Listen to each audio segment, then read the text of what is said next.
Place à notre décryptage de l'information. Nous vous en parlions hier matin aux États-Unis. L'Anti-Defamation League a dévoilé son rapport sur les actes antisémites recensés en 2020 dans le pays. Malgré la pandémie, 2024 plaintes ont été déposées pour agression, harcèlement et vandalisme, en légère baisse par rapport à 2019. L'antisémitisme reste à un niveau record aux États-Unis et nous allons justement revenir sur les nombreux actes de haine contre les Juifs commis ces dernières années outre-Atlantique. Attaques contre des Juifs et dans des synagogues, dessins et graffitis représentant des croix gammées ou slogans néo-nazis, drapeaux confédérés hissés aussi devant un musée dédié à la Shoah. Les 7,5 millions de Juifs américains, ce qui en fait la deuxième plus importante communauté juive au monde derrière Israël, doivent désormais faire face donc à un antisémitisme qui gagne du terrain. Christophe Dard, vous vous êtes penché sur ce sujet et d'abord on va commencer donc par parler de ce rapport de l'Anti-Defamation League. Il a été publié mardi. Oui, 2024 plaintes ont été recensées pour agression, harcèlement et vandalisme, 4% de moins par rapport à 2019, mais le nombre d'incidents antisémites est resté malgré tout à un niveau historiquement élevé aux États-Unis au cours de l'année 2020, malgré les restrictions liées à la pandémie qui ont contraint de nombreux Américains à rester chez eux.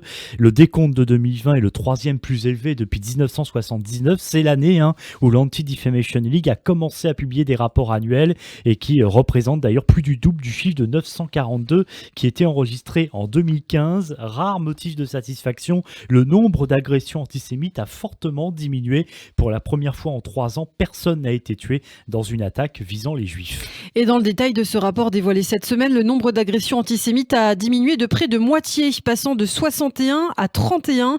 Le vandalisme a diminué de 18%. Les incidents sur les campus universitaires ont chuté de 32%. Le nombre d'incidents impliquant des références à Israël ou au sionisme est resté, quant à lui, plutôt stable, totalisant 178 en 2020. Mais on a vu apparaître un nouveau phénomène avec la pandémie, c'est le Zoom bombing. Alors de quoi s'agit-il ? D'un phénomène lors duquel les antisémites viennent perturber des réunions virtuelles juives avec des discours, des messages ou encore des messages haineux, des images haineuses. L'Anti-Defamation League a répertorié près de 200 Zoom bombing tout au long de cette année 2020, des incidents qui représentent environ un tiers du total des cas de harcèlement antisémite enregistrés par les institutions juives. Et la mort de George Floyd en mai dernier à Minneapolis a également entraîné un rebond des actes antisémites. En effet, alors que certains disaient que les Juifs étaient à l'origine des manifestations antiracistes, d'autres ont affirmé que la police avait appris les techniques d'étouffement dans les services secrets israéliens. Lors des manifestations partout aux États-Unis contre les violences policières, des actes antisémites ont été recensés. Par exemple, un certain nombre de magasins cachers et de synagogues ont été vandalisés et pillés dans le quartier de Fairfax à Los Angeles en juin dernier. La publication de ce rapport intervient alors qu'un nouvel acte de vandalisme antisémite a eu lieu à New York, plus précisément dans le Bronx, où vit une importante communauté juive. Et c'est ce qui a motivé bien sûr la préparation de ce dossier. Effectivement, un homme qui a commis une série d'attaques contre 4 synagogues dans le quartier de Riverdale ces derniers jours, des pierres lancées, des fenêtres brisées. La dernière attaque remonte au début de la semaine. Les fenêtres du centre juif de Riverdale, donc à New York, ont été brisées. La police poursuit son enquête pour arrêter le suspect. Et oui, New York, où vit une importante communauté juive et qui est souvent frappée, c'est vrai, on l'a vu dernièrement, par des actes antisémites, particulièrement ces derniers mois. Oui, une série d'attaques contre des juifs qui a eu lieu dans la région de New York fin 2019 notamment. Fin décembre 2019 par exemple, 5 juifs réunis pour une fête religieuse ont été blessés, 2 dans un état critique lors d'une attaque à l'arme blanche contre la résidence d'un rabbin hassidique près de New York. Un suspect avait été arrêté, 5 chefs d'accusation pour tentative d'homicide et 1 pour cambriolage ont été retenus contre lui. Au début de l'année dernière, 25 000 personnes avaient défilé à New York pour protester contre ces actes antisémites qui se sont poursuivis, très nombreux l'année dernière et encore cette année. Par exemple, des graffitis avaient été retrouvés sur un immeuble du quartier de l'Upper East Side. Il n'y a pas qu'à New York, bien sûr, qu'il y a ces actes, nous allons y revenir. Et oui, c'est l'ensemble des États-Unis, Christophe, qui est concerné. Fin mars, un sondage publié par l'Anti-Defamation League a montré que plus de la moitié des Juifs américains avaient soit vécu, soit été directement témoins d'incidents antisémites au cours des 5 dernières années. L'étude révèle que 63% des personnes interrogées ont subi ou entendu des commentaires, insultes ou menaces antisémites.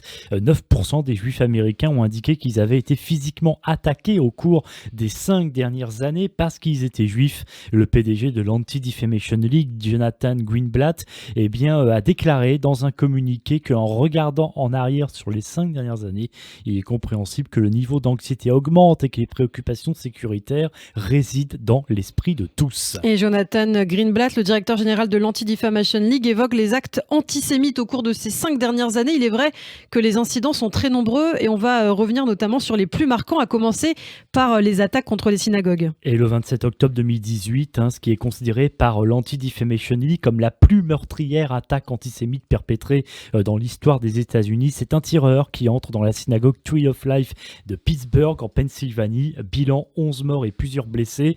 Quelques mois plus tard, en avril 2019, lors du dernier jour des fêtes de Pessah, un homme de 19 ans tire des coups de feu dans la synagogue hassidique Chabad de Poway. Là, c'est complètement de l'autre côté des États-Unis, en Californie et dans la banlieue de San Diego. Une femme meurt de ses blessures. 3 autres personnes sont blessées. Ah oui, très grave. Un supermarché cachère a également été visé. C'était le 10 décembre 2019 dans la grande banlieue de New York. 4 personnes, 3 juifs et un policier meurent dans une fusillade. Les enquêteurs avaient d'abord suivi la piste d'un acte de banditisme, mais l'attaque en fait a été requalifiée en acte antisémite. Quelques jours plus tard, dans la nuit du 28 décembre 2019 vers 22h, durant la 7e nuit de Hanouka, un homme masqué entre dans la maison d'un rabbin situé dans l'état de New York à Monsey. Il attaque les personnes présentes, bilan 5 blessés. Il tentera ensuite de s'attaquer à la synagogue voisine, mais les fidèles avaient verrouillé les portes en entendant les cris provenant de la maison. L'homme sera arrêté par la police quelques heures plus tard. Et il faut aussi revenir sur les slogans et les symboles antisémites, Christophe, que l'on a pu voir à plusieurs reprises ces dernières années, à commencer par ce qui restera comme l'une des images fortes, l'invasion du Capitole par une poignée d'individus qui avaient contesté la défaite de Donald Trump. C'était déjà le 6 janvier dernier. Oui, effectivement, il y a les actes antisémites et il y a effectivement ces nombreux signes, ces nombreux symboles, ces nombreux slogans, ces nombreux drapeaux qui émergent à droite, à gauche. Et effectivement, lors de cet événement, si vous aviez bien vu, on voyait par exemple quelqu'un arborer un t-shirt Camp Auschwitz ou encore des tatouages, des symboles néo-nazis.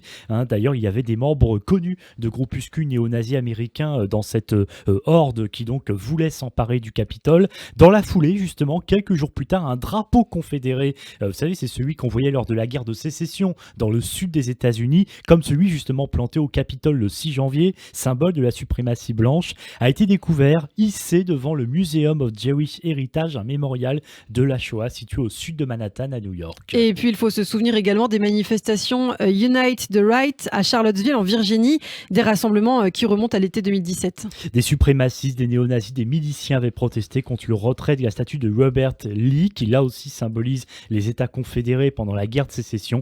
Lors de ces manifestations ont été scandés You will not replace us ou encore Jews will not replace us, sous-entendu, et les Juifs ne nous remplaceront pas. Et l'antisémitisme semble aujourd'hui bien enraciné, en tout cas dans la société américaine. Et oui, ce qui est le cas évidemment dans de nombreux pays. Dans une étude de l'Anti-Defamation League de 2019, plus de 60% des Américains croyaient au moins à un des 11 stéréotypes antisémites. 11% croyaient même en la plupart d'entre eux.